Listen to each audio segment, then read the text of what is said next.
Have you ever tried to watch a fighting game tournament or content creator talk about a fighting game and it kind of just sounds like they're speaking a different language? Well, here at this channel, I'm dedicated to bringing new faces to the fighting game community. And so this video is going to be about breaking down those terms that you hear in tournaments and players talking about things of that nature.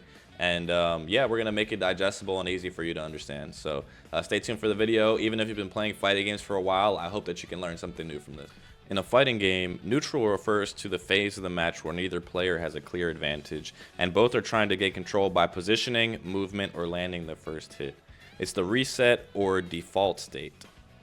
Typically in neutral, no one is currently applying pressure or in a combo. Each player is looking for an opening to begin offense, like a poke, jump in, whiff punish, etc. Neutral is probably one of the easier concepts to understand. There's not much to it. It's here when you're moving around looking for that first hit against your opponent. Okay, the next fighting game term I'm going to be talking about is a mix-up. In a fighting game, a mix-up is a situation where a player forces the opponent to either guess or react between two or more options, usually after an attack or setup, and each option beats a different kind of defense, right? So we see this most commonly with either going for a low attack or an overhead attack in 2D fighting games, right? So we kind of want the opponent to guess or react between which kind of offense I'm going for.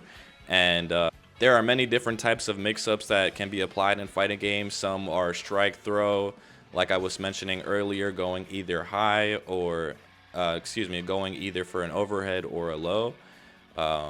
And some even have specific setups that you can do that forces the opponent to either guess or react in those types of situations. Next up, we have the fireball. So in fighting games, a fireball is a type of projectile attack, usually a ranged, traveling move that a character throws across the screen to control space, apply pressure, or zone the opponent.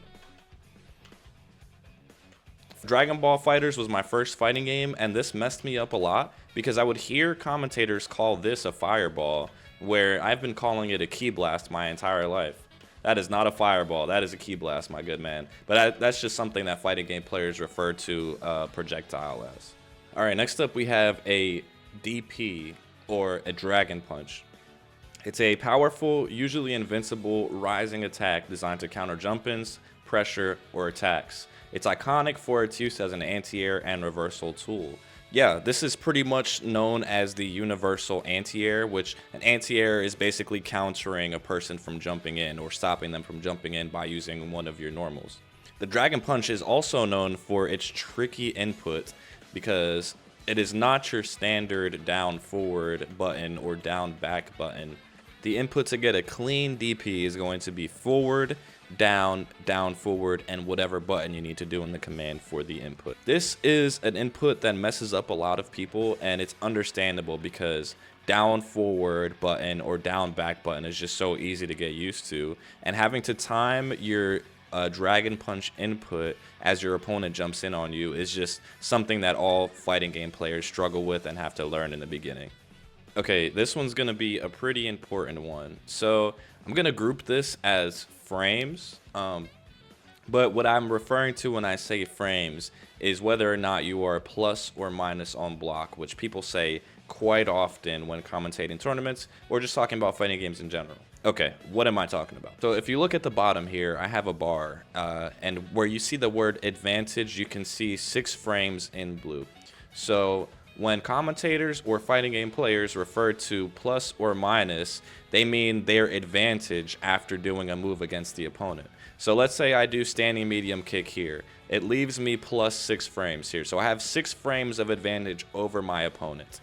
Now let's say my opponent blocks the standing medium kick. That leaves me at -1. So this means my opponent has +1 frames of advantage over me, which means if we both threw out a move with the same frames, they would win out against me because they are +1 in that scenario. This is very important in fighting games, and I feel like it's one of those things where it's like you either love it or you don't, you know? It's very important in fighting games to know in what situations you are plus and minus, to know when you can continue your turn or when you have to concede your turn to your opponent because you're minus. Okay, last but certainly not least, I'm going to leave you off on more of a complex technical note with the OS, which is short for option select. And essentially what an option select is doing the same setup or move and having it cover both options, right? And the most popular example of this is the safe jump. Okay, so right now I have my opponent set to do an EX reversal on wake up, which should beat anything out that I do, right?